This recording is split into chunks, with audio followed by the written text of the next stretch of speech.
চাঁদের অভ্যন্তরে গবেষণা পরিচালনার একটি সফল অনুশীলন সম্পন্ন করেছে চায়নার একদল গবেষক। দেশটির উত্তর পূর্বাঞ্চলের একটি লেকের ধারে আগ্নেয়গিরির লাভায় তৈরি গুহার অভ্যন্তরে এই পরীক্ষা চালানো হয়। পিকিং ইউনিভার্সিটি সহ মোট 8টি বিশ্ববিদ্যালয়ের শিক্ষক ও শিক্ষার্থী এই কার্যক্রমে অংশ নিয়েছে। গবেষকদের দাবি, ওই গুহার ভেতরের পরিবেশের সাথে চাঁদের অভ্যন্তরের গঠনের অনেক মিল রয়েছে। ফলে ওই গুহা থেকে প্রাপ্ত তথ্য ও উপাত্ত পরবর্তীতে চাঁদের অভ্যন্তরে গবেষণা চালানোর পথ সহজ করবে। চাঁদের অভ্যন্তরে গবেষণা পরিচালনার চ্যালেঞ্জগুলো বের করে আনতে নতুন এক কার্যক্রম সম্পন্ন করেছে চায়না।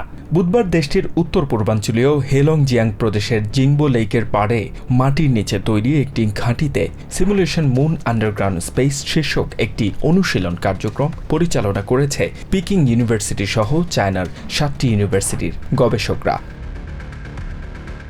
সাম্প্রতিক এক গবেষণায় দেখা গেছে, চাঁদ ও মঙ্গল গ্রহের অভ্যন্তরে লাভার তৈরি এক ধরনের বিস্তৃত পাইপলাইন রয়েছে। চাঁদের পৃষ্ঠ যতটা রুক্ষ, এর অভ্যন্তর ঠিক ততটাই কোমল।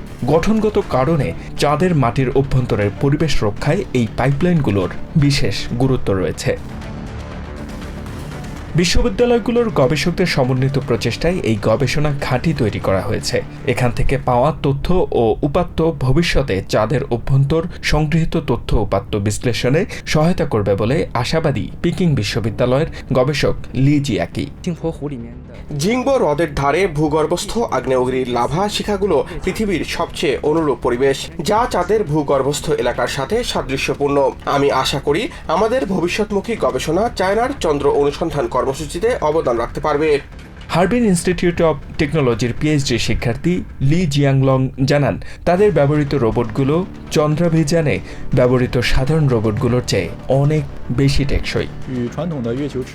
চাঁদে অভিযানে ব্যবহৃত অন্যান্য সাধারণ রোবটগুলোর তুলনায় আমাদের রোবটগুলো পরিবেশের সাথে সহজে খাপ খাওয়াতে পারে। ভবিষ্যতে চাঁদের অভ্যন্তরে গবেষণার ক্ষেত্রে এই রোবটগুলো আরও সুনির্দিষ্ট তথ্য সংগ্রহের পাশাপাশি পরিস্থিতি অনুযায়ী সিদ্ধান্ত নিতে সক্ষম হবে। 2020 এবং 2022 সালে চায়নার কৃত্রিম চাঁদ উৎক্ষেপণের কথা থাকলেও এখন 2030 সালকে পাখির চোখ করে এগোচ্ছেন দেশটির গবেষকরা। সিমুলেশন মুন আন্ডারগ্রাউন্ড স্পেস কর্মসূচি সংশ্লিষ্টদের আশা, ওই প্রকল্পে তাদের পাওয়া তথ্য উপাত্ত সহায়ক হিসেবে কাজ করবে। HM. Ataullah, TVN 24 news desk.